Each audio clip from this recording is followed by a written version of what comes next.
Well, good evening, everybody. Almost evening. Appreciate everybody joining us on the first day of October as we get ready for Halloween and a couple months are now in the holidays. We appreciate you all tuning in. Mike Suleiman, proud founder of South Jersey Forward. We're a nonprofit think tank and advocacy organization. And on the heels of a great roundtable discussion we had 2 weeks ago on housing and economic development with our friends at the South Jersey Chamber and the Builders and the Realtors Association, we're having a very exciting and equally as important conversation about beach replenishment. I'm really excited to talk about that. Obviously, a lot going on in the federal government, which everybody knows right now, but certainly a lot going on in terms of beach replenishment.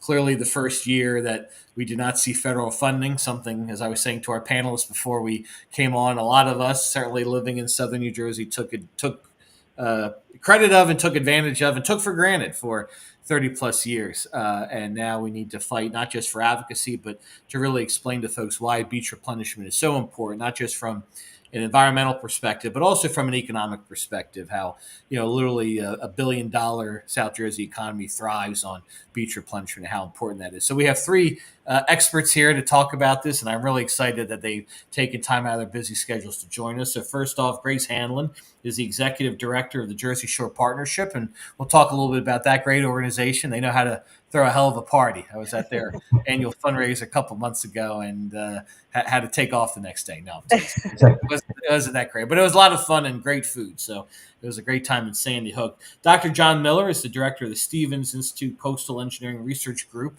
Certainly an accomplished professional in his own right. And Dr. Miller, thank you for joining us.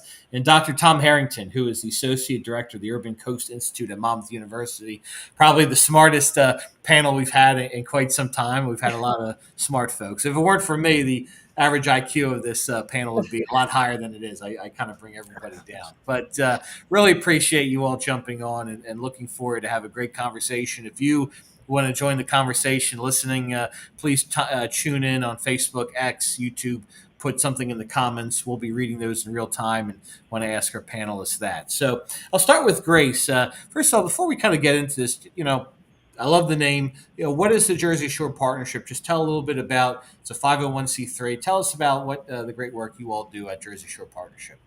Well, the Jersey Shore Partnership is the leading advocacy organization for beach replenishment and nourishment projects.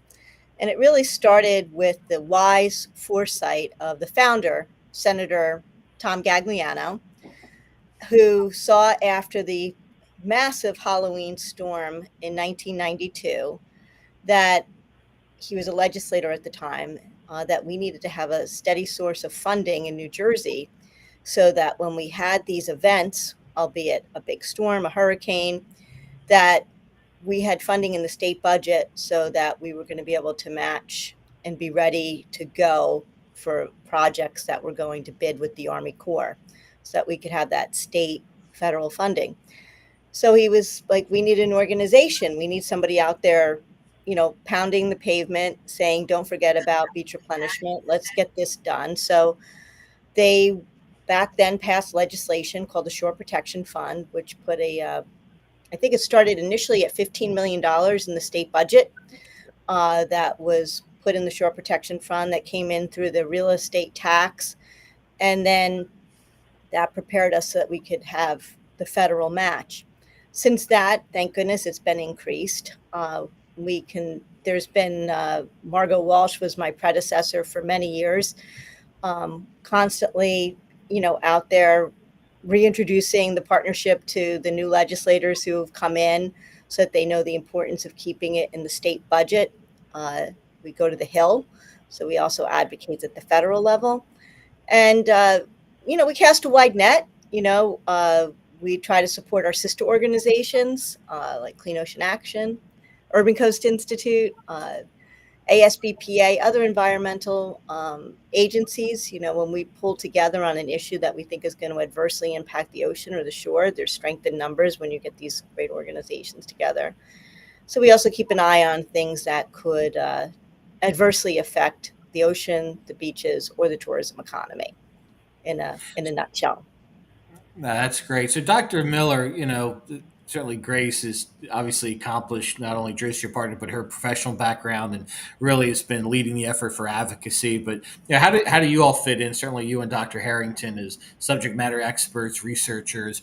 How do you work? You obviously the technical aspects of beach replenishment and everything that needs to be done from an ecological perspective and things of that nature. But how do you work closely with the advocates to promote the thing that we all love, which is beach replenishment?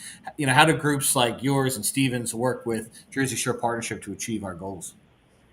Yeah, basically, we provide the science behind it all. So, as Grace was mentioning, we have great partnerships with the Jersey Shore Partnership, American Shore and Beach Preservation Association, Urban Coast Institute, Rutgers, you name it.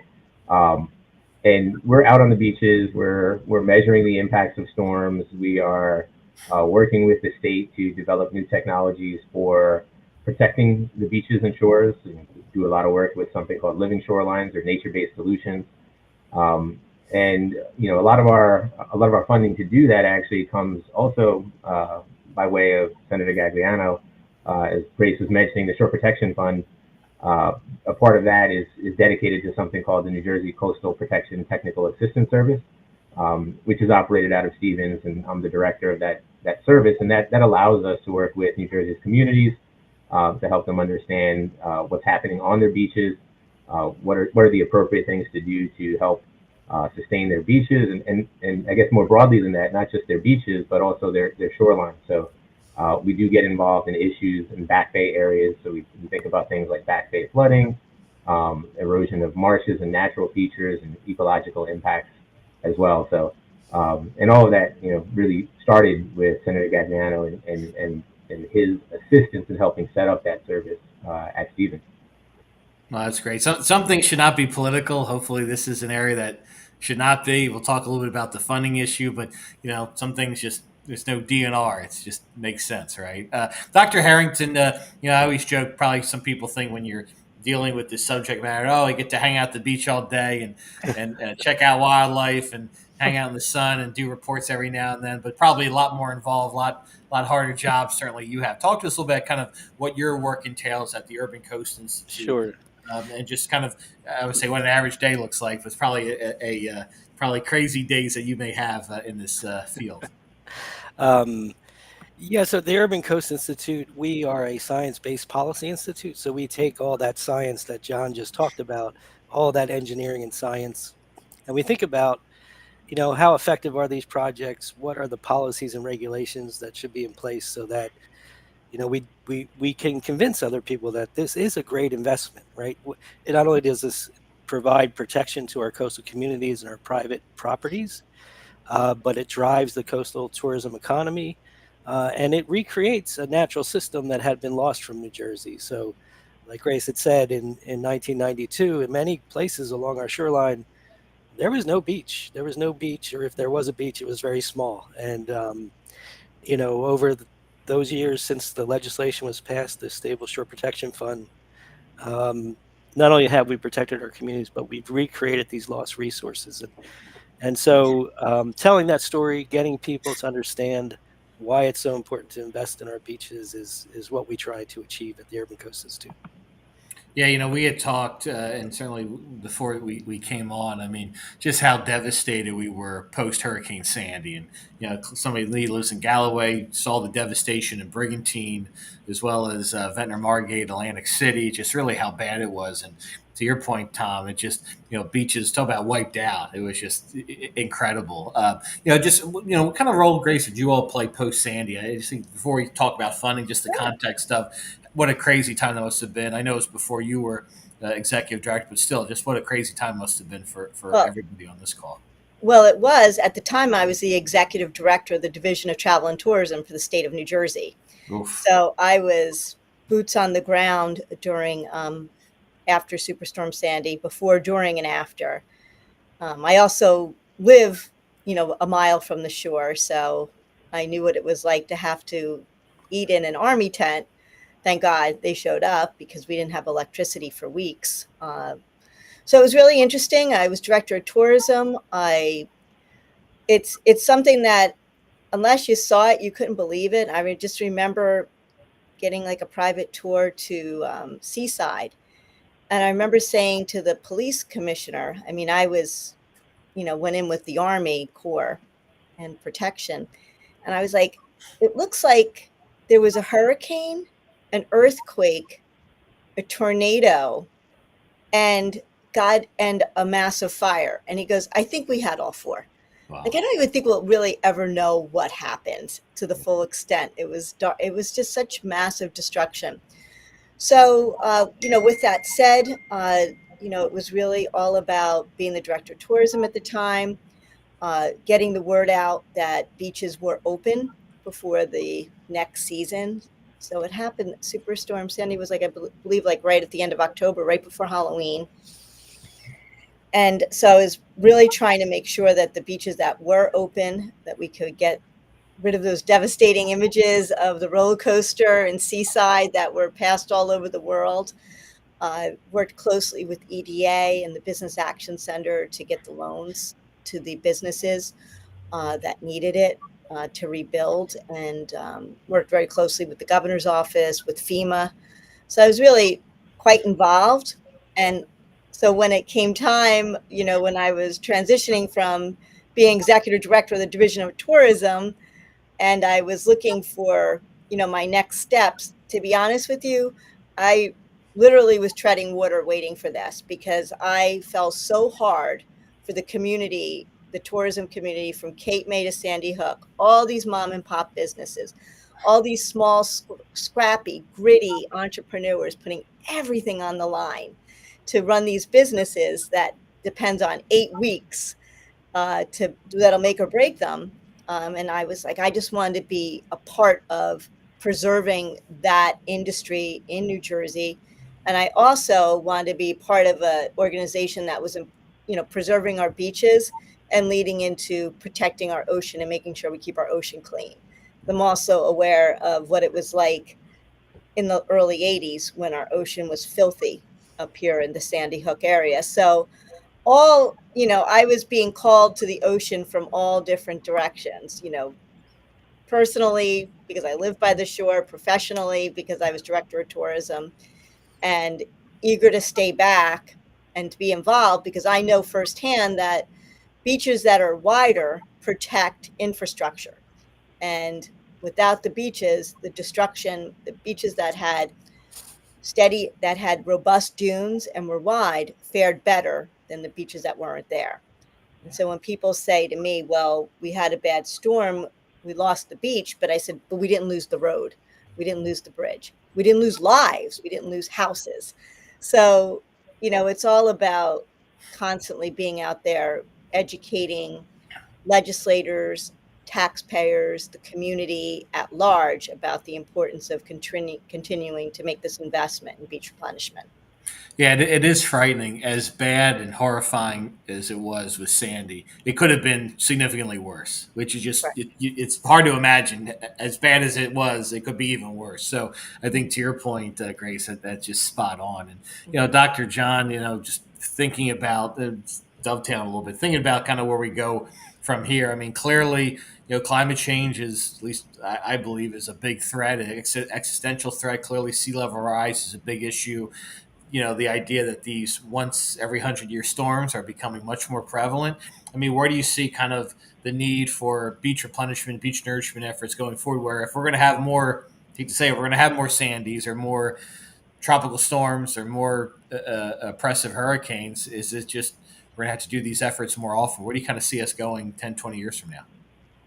Well, I mean, I think certainly in the short term, the beach nourishments are going to continue to be a part of the solution for all of the reasons that Grace so wonderfully laid out. I think the thing we have to keep in mind is that beach nourishments are not the solution. They are a really important part of the suite of solutions that we need to apply. So, earlier I had talked a little bit about back bay flooding. That's an issue.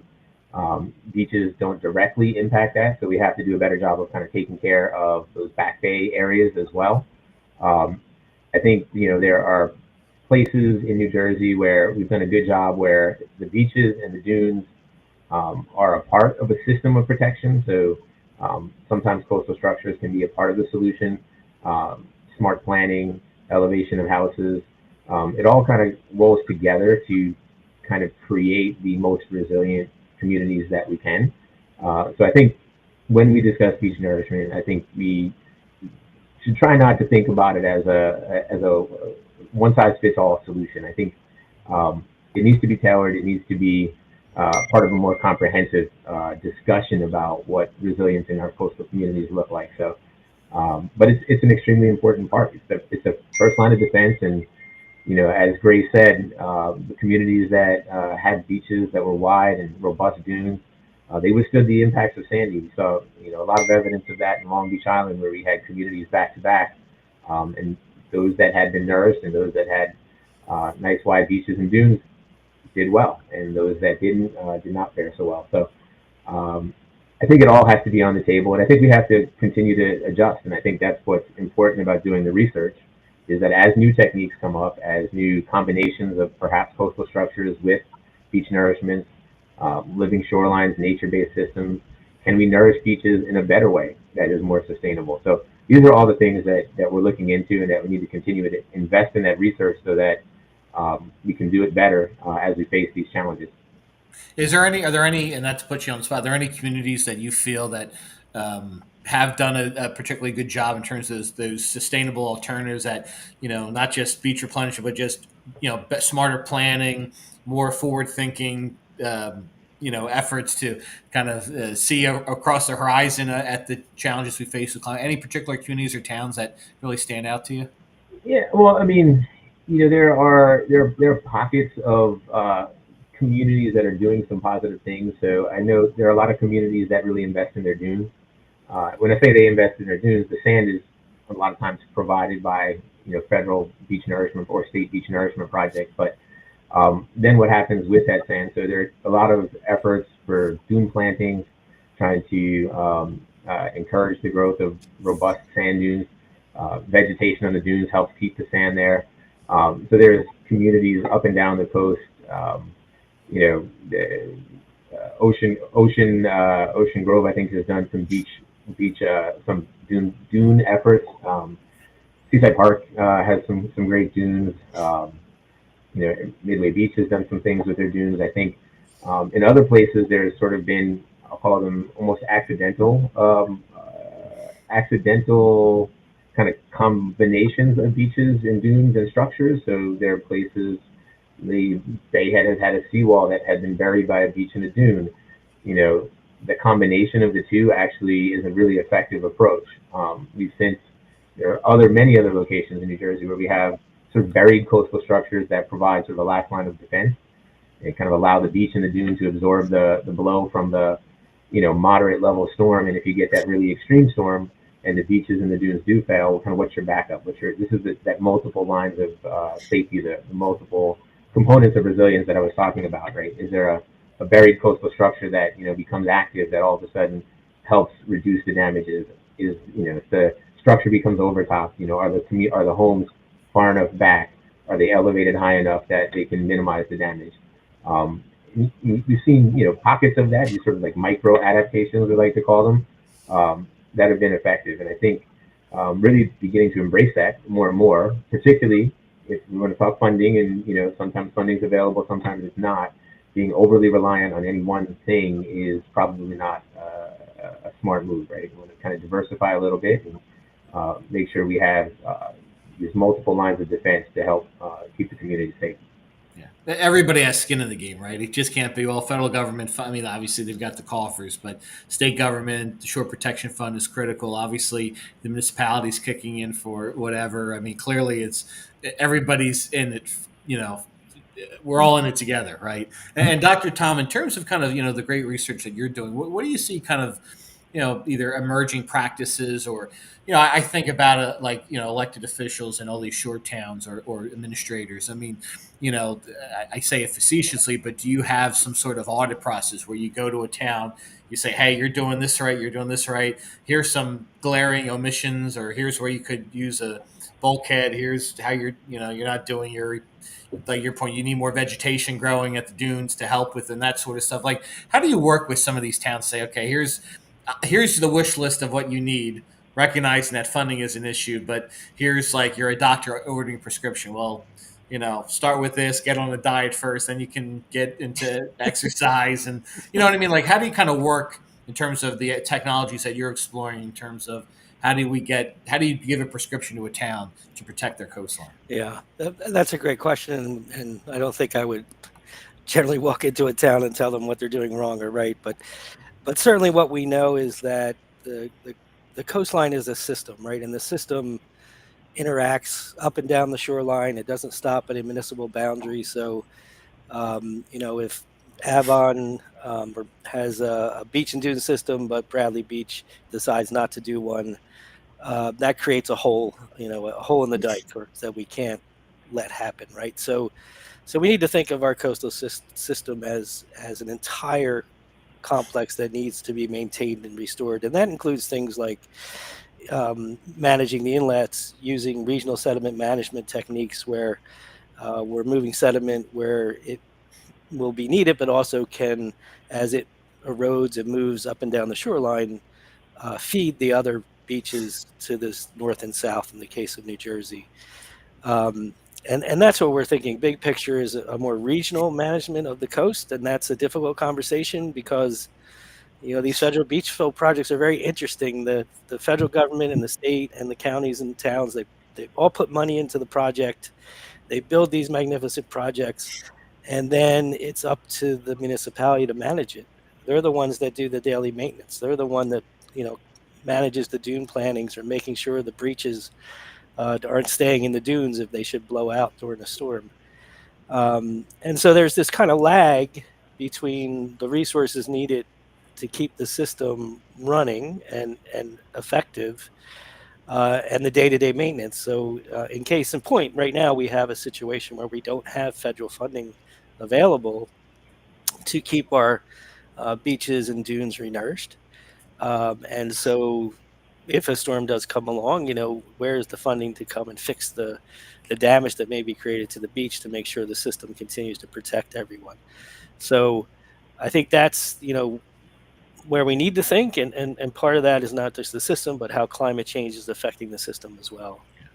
So, what in terms of that day to day, and I don't mean this as a funny joke, but a lot of local officials, your public works, whoever helps to maintain the beaches, keep an eye on things. Are they trained? Do they go through, or are they go through some sort of education by either by you guys or Dr. Miller's group at Stevens, like to know what to look for? I mean, how does that process all work out? The good ones do. I think communities that are very aware of their beach and how it reacts to things. Avalon is a great example. Avalon has been doing work managing its beach way before we had federal beach fill projects. So they understand how to move sand around and make sure that they're keeping a stable beach. Other towns, not so much. And I think what we do is we regulate them into what they can and can't do, which sometimes is good and sometimes is bad, right? So they really need to respond to the rules that allow them to touch the beach in the first place, and they, God forbid, don't touch the dune. So they're kind of limited in what they can do. And then, if we do get a hot spot, that's a common term you hear, hot spot of erosion, especially in South Jersey. Are the resources there from the state to help fill that, and if not the state, the federal government, and so they can only do so much, but some are very proactive.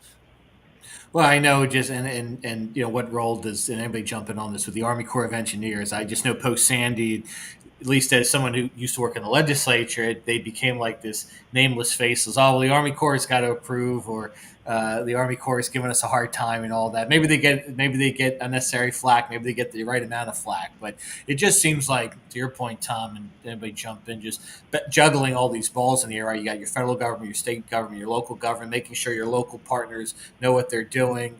If they don't know what they're doing, do they rely on Jersey Shore Partnership to get them the answers? How many times, Grace, do you get a call saying, "Hey, we don't know where to turn. Who do we call? Can you help put a good word in? Can you talk to Dr. Miller, Dr. Harrington?" It just seems like it's a lot more. I don't want to say complicated, but a lot more. There's a lot of moving parts in terms of it's not just taking sand, dumping it, widening the beach, and you go home, right? This is a constant, year-round, 24/7 process that has a lot of actors involved. Mm-hmm. And you have the home rule.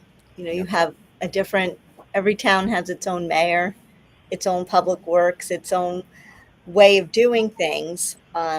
So, I think it's very important, to always get the message out to the mayors, that we're here as a resource, with direct lines to the DEP as well as the Army Corps to let them know about about an issue.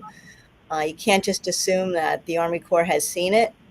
They're covering a lot of coasts. It's not just New Jersey that they're responsible for.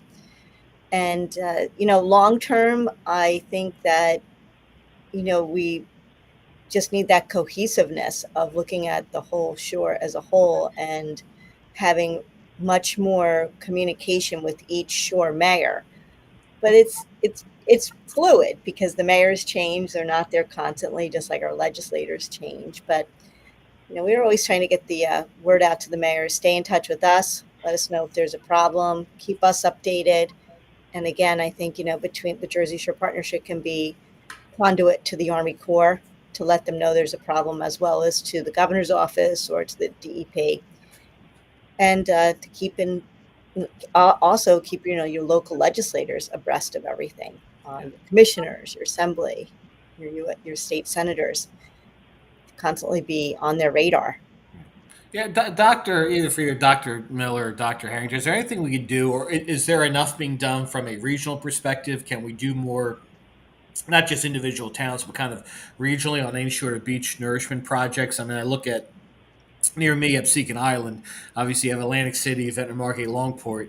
It kind of takes four to tango there, right? And if Ventnor Margate do something, but Atlantic City's not involved, or vice versa, it kind of defeats the purpose, right? You want to protect the entirety of the island, not two of the four towns or three of the four towns. So, I mean, is there more to what Tom was saying earlier? I mean, you hate to just legislate everything to force folks to do the right thing, but is there more that either we can do to encourage more towns kind of sharing expenditures, doing things together, or frankly forcing, towns collectively to work on these projects together? What do you think about that? Either one of you guys. I mean, I think I'll jump in, and I think I'll give a plug for New Jersey Sea Grant, because it's one of the organizations that also helps support both Tom and myself. And it's an organization that is responsible for education and outreach to coastal communities around a variety of things, resilience issues, beach nourishment, you can name it. I think we can do a better job of communicating the benefits of beach nourishment projects to communities. As you stated, the local governments tend to turn over. Not only do the local governments tend to turn over, but the homeowners themselves. I think I had heard a statistic at some point that the average home turns over every 7 years or something like that at the Jersey Shore. Wow. Which, if you think about, the pressure that puts on educating and re-educating the community members about the value and the importance of beach nourishment. Because as you said, there is some controversy about it. There are some complaints about it. So it's imperative that we continue to work with the communities and with the residents and with the local government to make sure that they understand and appreciate the value of these projects and the way that they function. These projects are dynamic. It's not like you build a seawall in one town and it doesn't move. Right? If you put the beach nourishment in one town, that sediment's going to move around and it's going to benefit certain areas. And so you have to understand how the whole system works as a whole. And that's it's not, we take it for granted sometimes. We call it the expert blind spot is what we call it as, in our field. But, we take it for granted that these concepts are, known by everybody, but they're not, right? So, every year my parents ask me, why did the beach disappear? Every winter, the beach disappeared. And then every summer they're like, oh, the beach is back. And as much as I try to tell them, it happens every year. It's a seasonal cycle. I can't educate my parents. So, I think, but it just points out that, you have to kind of continue to explain these things and really try to help people understand and grasp the benefits of these projects. Yeah, and that's kind of the reason why I founded South Jersey Forward. In terms of a think tank that for a layperson like me can take some of these complex issues and bring subject matter experts along, either in our reports or our virtual roundtables or in-person events. Of hey, explain this to the average Joe or Jane, right? Because I certainly don't know much about it, and a lot of folks don't, right? And how do we explain the importance of this to our economy, to our ecosystem? And I'll pick on you, Dr. Tom. I mean, if let's say I'm somebody in Cherry Hill, or I live in Hamilton, or I'm in Millville, and it's like, well, I don't live anywhere close to the coast. Why do I give a hoot about beach replenishment? You're spending all this money to protect rich people houses here, which is obviously not true. A lot of middle class folks live at the beach, live in our coastal communities too. But well, why can't we put more money into flooding that we have, either on the bay side, or we've got plenty of issues inland that it's a lot of money going to our coastal communities. What do you say to those sorts of criticisms? It's a valid criticism for sure. The two things I would say is one that our coastline drives an amazing economy, the largest economy in the state. And Grace will have the number off the top of her head, but it's tens of billions of dollars per year of generating economic revenue, and that trickles to all of our communities and all our counties, right? But I will say, yeah, there it has been a lack of focus and funding on the bay shorelines, on maybe not the place where somebody's going to go every summer to vacation, but may go out to eat at a restaurant along the bay, or kayak, and these natural areas also are under threat to climate change. And John's mentioned some resilience work he's been doing on thinking about bayshore vulnerabilities and what we can do. And after Sandy, we did see interest and investment in looking at these issues and coming up with projects, quite frankly, that try to mimic what we've done along the coastline on the Atlantic shoreline. Because what we learned from Sandy is that these natural systems work. If we can maintain our natural systems and have them as wide and high as we need them, they're going to prevent damages. The Army Corps did a study of all their federal projects after Sandy and determined they prevented $1.3 billion in added damages. Mm-hmm. A great return on investment. And so we should think about how can we do that for our inland communities and bayshore communities. And we have been for the last decade. I would say the research questions are still being answered. So we're not where we are with beach nourishment. That's a very well founded scientific and engineering process, and it works really well. And we need to get there for our inland communities. Well, amen to that. Certainly, I live selfishly. I live in the Pinelands, and give a shout out to my friends at Open Trails, and environmentally conscious sportsmen and hikers and things like that. And to your point, it's not an either or, Tom. It's and all the above. Protect the coast, protect our bay communities. Let's say in Cumberland County, let's also protect inland. This is in terms of environmental protection, it's not one region versus the other. It's we all want Mother Nature to protect us. So regardless of where you live, there's 9 million of us. Let's protect everybody. So Grace, let's just talk about it. Federal funding. What the heck happened? 30 some odd years. I was just saying, at least in our area, from Bill Hughes to Frank Lobiando, and I'll give credit to Jeff Andrew. Kind of, you had this bipartisan push for beach. Frank Pallone, obviously, and Monmouth. You had both sides kind of pushing for beach replenishment. This wasn't a Democrat or Republican issue. Mm-hmm. But what the heck happened this year? And any thoughts on how we move forward? Well, things definitely imploded at the beginning of the summer. My phone blew up, and we got on the phone. And I heard, particularly with Congressman Van Drew's office, because he got back to me. They're big advocates for for your district, for the shore. And from what I understand is that, yes, in the Senate appropriations bill, there wasn't a line item. So, but when I spoke to Haddon, who is Congressman Van Drew's chief of staff, they were very clear, and they said, this is, 9 months into, not even 9 months, it was 6-7 months into a new administration. And when a new administration comes down, money comes down through different channels. Things change. And yes, it wasn't in the appropriations bill, but it didn't mean that this isn't going to come down in another way from another area. So that's what the congressman assured me on the phone. He also he called a meeting with myself, all of the shore mayors from Congressman Van Drew's area, the DEP, and the Army Corps into one room, and assured all of us that this press release that went out, it got a ton of exposure. And it was accurate, but it didn't tell the full picture. Yes, it wasn't in this one particular document, but he assured us that with the advocacy of Senator Booker, Senator Kim, Congressman Van Drew, Congressman Smith, all of them, just I could go on and on. They are fighting and feel confident that we are going to get this beach nourishment money, replenishment money will come down. Is it a wonky process? Does it need to be fixed? Absolutely. So for me, this press release was kind of like a bit of a curse and a blessing in that it wasn't completely accurate and caused a panic, but at least it shined the light on the issue that got people talking again. They felt nervous, like, oh my gosh, we really need this. And so it was actually a good opportunity for the partnership to chime in and start these conversations again with the legislators. And I think they heard us. I think we were heard after that press release went out and got so much exposure.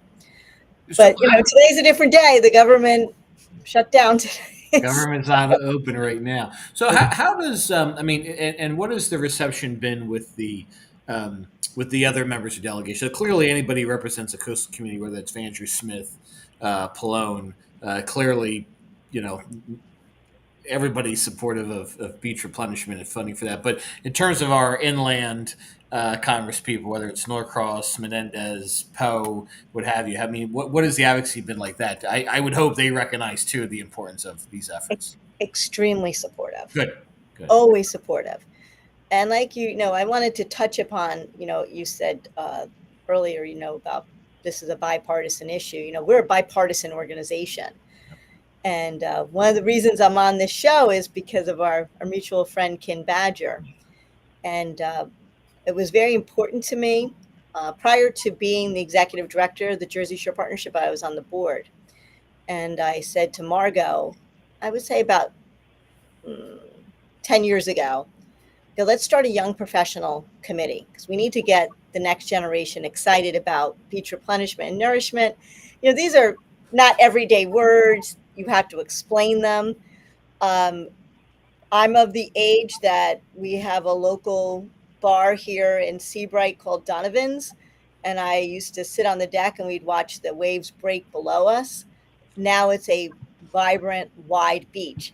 So there's a whole generation that doesn't know what it's like to drive on Ocean Ave and watch the waves breaking over because of lack of beaching.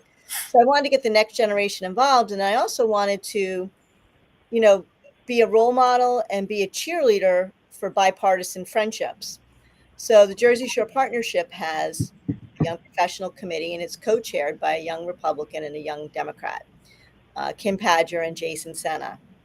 And when I went to each party, that I'd like you to nominate somebody to chair this committee. And by the way, the Republicans are sending their best, and then I told the Democrats that they're sending their best. So they sent me really two great young professionals, and then they built a committee, and they are part of the task of the Young Professional Committee is to support Summer Celebration, a fundraiser. So not only the young professionals getting to know each other, as both Democrats and Republicans and working together, they have, one mission, and that is to have a strong presence of young professionals at Summer Celebration and to also help with the fundraising efforts. So they're learning a lot, and they're learning a lot from each other. They probably meet 4 times a year. It's usually at a bar.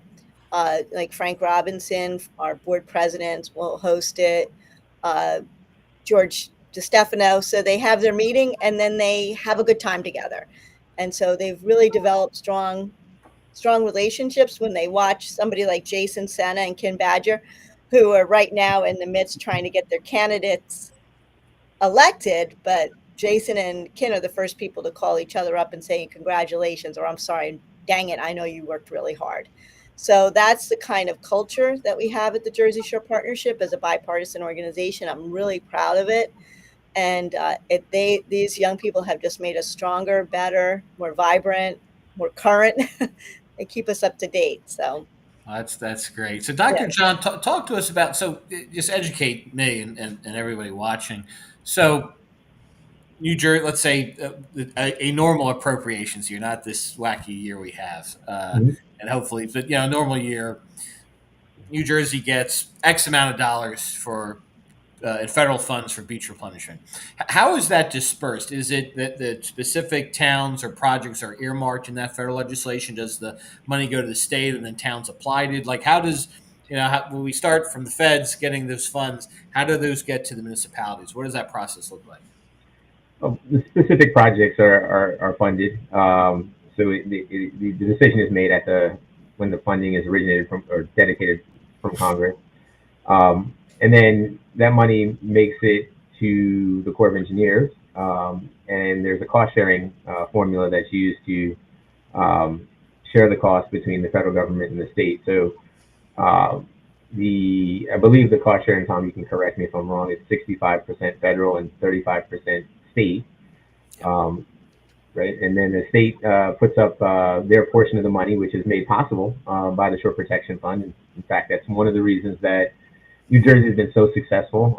I think outside of Florida, we get more money annually than any other state.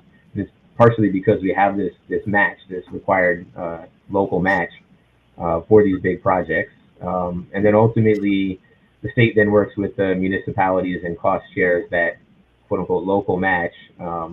And I believe that's a 75-25. So I think the numbers work out to, for a local community, they essentially pay 9 cents for every dollar's worth of beach nourishment that they get, which, in today's economy, that's a remarkable deal.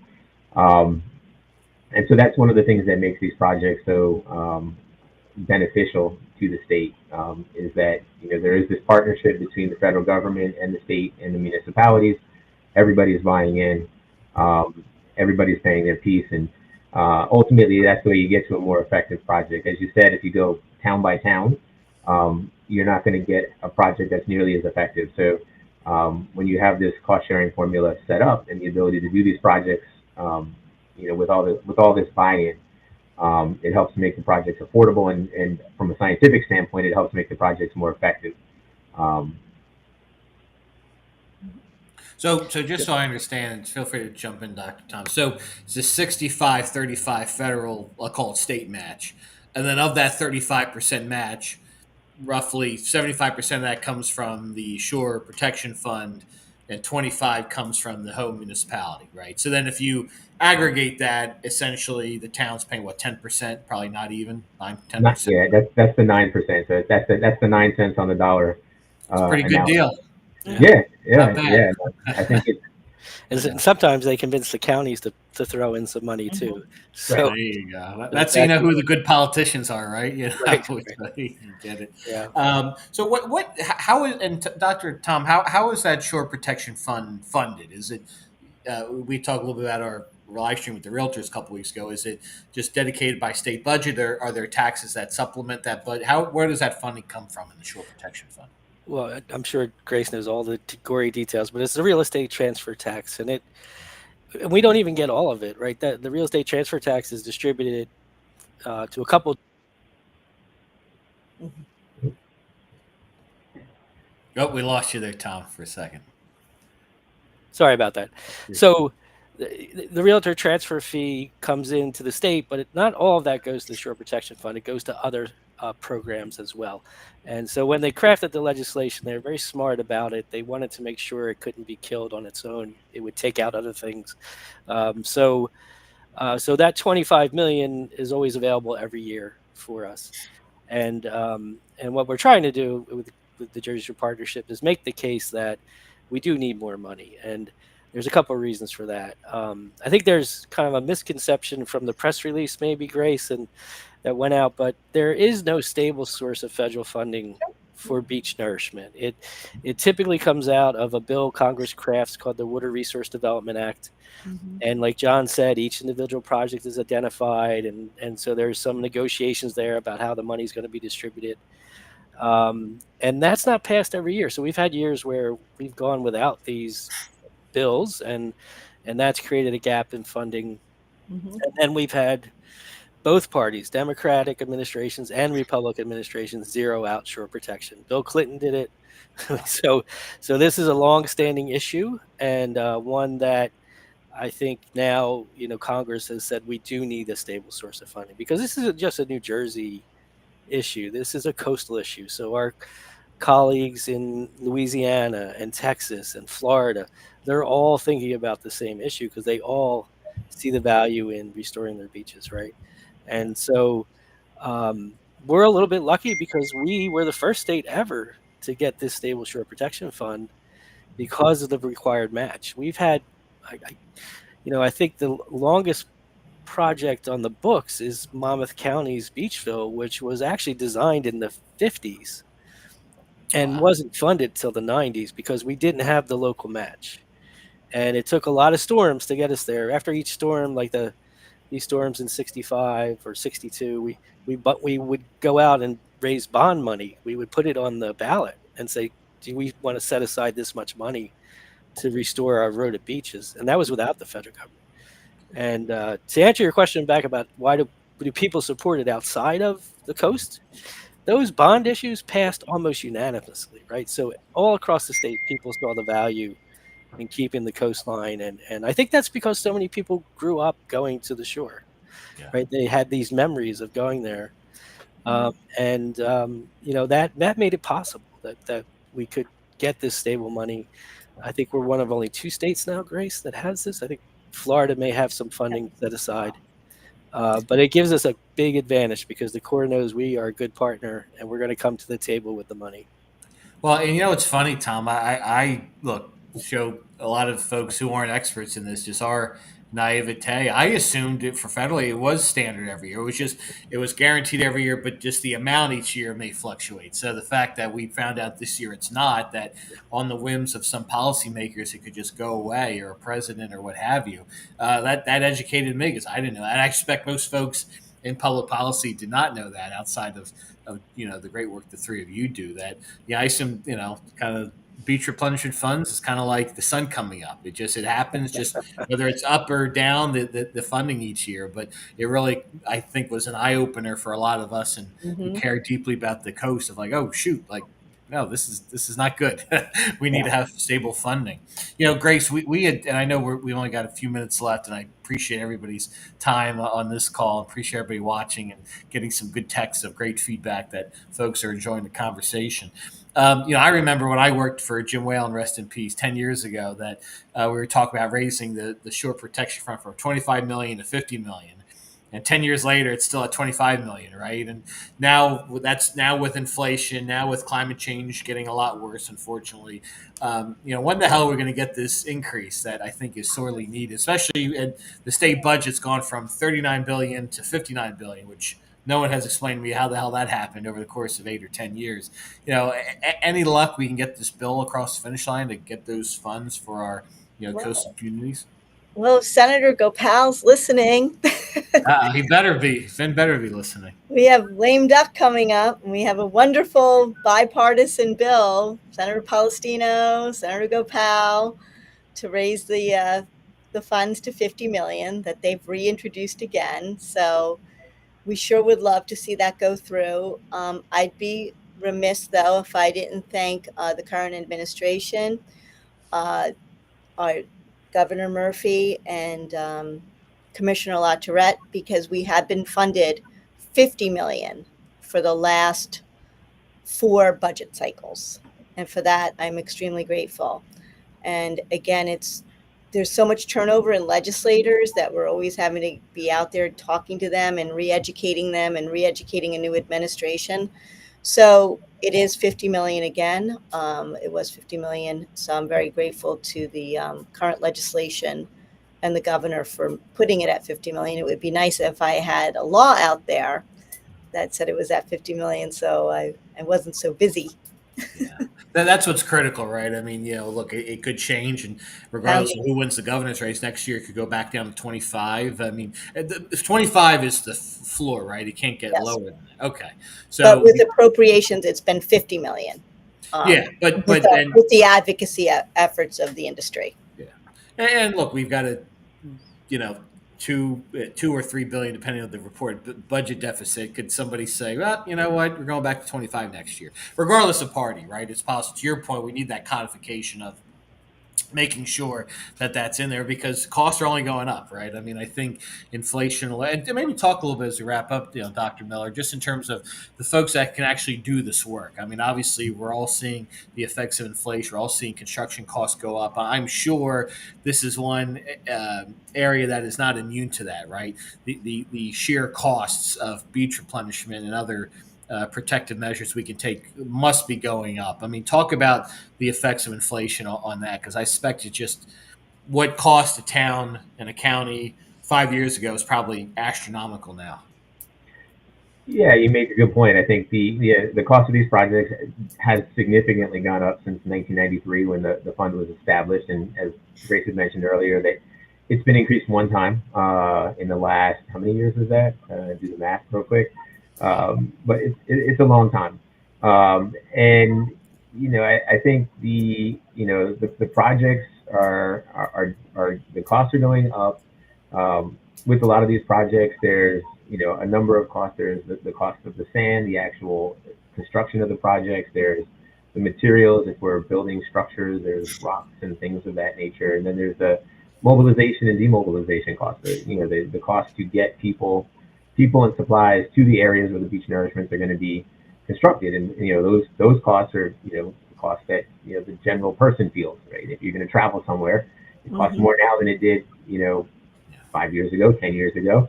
So scale that up and think about trying to maneuver people and equipment, thousands of miles. Dredges moving from Florida up to New Jersey and those types of things. So the costs have definitely gone up. I think we remain hopeful that the fund will eventually catch up to the inflation that we've experienced. It's hopeful that after Hurricane Sandy and the demonstrated benefit of all the beaches that that would be the impetus for it. But in that case, I think we were almost hurt by the federal government in that they came in and with their emergency supplemental, they paid for a lot of the restoration of projects after Hurricane Sandy. So there wasn't necessarily so the need which would have been there was partially fulfilled by the federal government. So in this case, this is the flip side of it, right? Like we haven't had a major storm in about 13 years, and again, I would argue that probably sometime within the next 10 years, we're probably due for another. But this is in this particular cycle, we're learning how fragile that federal funding can be, right? So this is not a storm-driven emergency, so to speak. This is more of a federal funding issue. But if we ever get the confluence of these circumstances where federal funding is not there and we get a major storm, then we're going to be putting ourselves in a position where we're spending a lot of money to recover and build back. And all the studies show that for every dollar that's spent on protection and resilience, it comes back several fold in terms of damages avoided. So I think there's a real need for it, and hopefully at some point the bill will pass and we'll be in a much better place for it. Yeah, we were kind of in not a good word. We were kind of spoiled post Sandy, rightfully so, because the devastation. But especially like I kind of related to the COVID American Rescue Plan dollars, where a lot of folks got fat and happy over it. So guys, those are just a one-time thing. Like you can't plan that's it. And I think policymakers, frankly, foolishly plan that those were permanent revenue sources, and they're not. And the same thing with beach replenishment. Like, okay, well, I presume after Sandy, the federal government covered well beyond the match, right, for the cost, virtually everything. But it's like, well, that's not the norm. That was just a one time and kind of us planning for that. Same thing with the 50 million, Grace. Okay, that was the last 4 years. We cannot assume that's going to be in perpetuity unless we get that codified in state statute. Tom, as we wrap up here, what are kind of some things again, either the general public or a town or a municipality, things that they don't think of in terms of unexpected costs or just planning for beach replenishment projects? Is there one thing or some things where people maybe that you all know is like common sense, this is part of it, but the average person or the average elected official doesn't realize, oh, hey, this is actually something you need to think about that you're not anticipating for. Like, okay, we get it, the cost of sand, the cost of mobilization, but there's certain things of like, oh, wow, I didn't think of that. Right. I think the true volume of sand is overwhelming. I don't think they realize how much sand these projects have. Give me an example if you can think of one. Yeah. I couldn't top it. What are the volumes, John? You know the volumes better than I do. Yeah, hundreds of thousands of cubic yards to millions of cubic Wow. yards. Yeah. So And It's a lot. think about yes, it's an enormous amount of sediment. If you ever get a chance to watch them build a beach nourishment project, I think that really puts it into the scale or into perspective. Think about you're widening the beaches in many cases by hundreds of feet, and you're increasing the elevation by 10 feet, right? So 10 or more feet. So like think about that. And then there's an underwater portion that the general public never sees, but is also an important part of the project. So it's a vast amount of sand. Yeah, and so some of the unintended consequences of that are burial of all your storm pipes that go across the beach, right? So they are constantly digging out the ends of these pipes to make sure that streets are going to drain. If you don't have a dune system, that sand's ending up on your street or in your property owner's front lawn, and you have to remove that material. And then, as the beach does adjust, the way it's built, we can't mimic nature exactly. Like John said, a big part of it's underwater, and we can't mimic what's happening in the sandbars. So we put extra material up on the beach and let the waves rework it. And sometimes that leads to cliffing, where you have, drop offs that they have to go out and scrape down so people don't fall off these edges. And, sometimes they can be 3 or 4 feet high. So there's all these kind of things that happen that probably you don't expect if you never had a beach fill before. Wow. And then the wildlife comes back. So the other thing we see is where we've had these dunes in place for 20 years now, we see fox, we see these animals that weren't in the coastal ecosystem for many, many years. And now you have other issues to do. But these are good problems, right? I mean, we've restored the ecology and ecosystem that should be there. And but it has some distractions, right? So I think they're the kind of issues the municipalities get tripped up with, and access. That's another one that Grace could probably talk another hour about access and what the towns need to do for access. Yeah, that's funny. Just as we wrap up, the foxes and brigantine, make a resurgence, and that's been great. And obviously, right across, the Forsyth Wildlife Refuge, right where I live in Galloway, it's fascinating. And even the elevation, Tom, you bring it up because sometimes you visit the beach after summer and you realize, oh wow, it's just funny you brought it up because it's just something as a person, just a shoebie. You're like, oh wow, this is a different beach than when I was last summer. So we'd love to do a tour of that or see some replenishment in action. I think, especially Grace, I would just say, unsolicited advice for advocacy. I think bringing some lawmakers or policymakers to see it in action probably makes a lot of. I'm sure you do it already, just to see it of like, this is actually the nuts and bolts of how this stuff works. It's not just. Show up one day and there's a bigger beach, So it's funny when my husband and we started dating about 16 years ago, and even though he works at Monmouth University, he's a Philly guy, and I was down in Stone Harbor.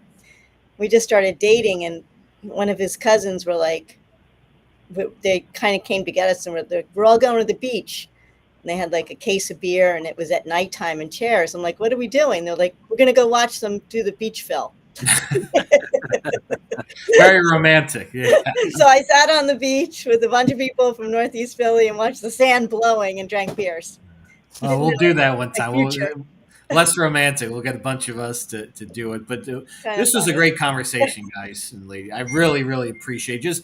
Just go around the horn. How can we learn more about your organization? Where can we follow you on social? How can we stay in touch with the great work you're all doing? So, Grace, we'll start with you. How do we stay in Well, touch with Jersey Shore Partnership? Jersey Shore Partnership, come to our website, Facebook, Instagram, email me, grace at jerseyshorepartnership.com.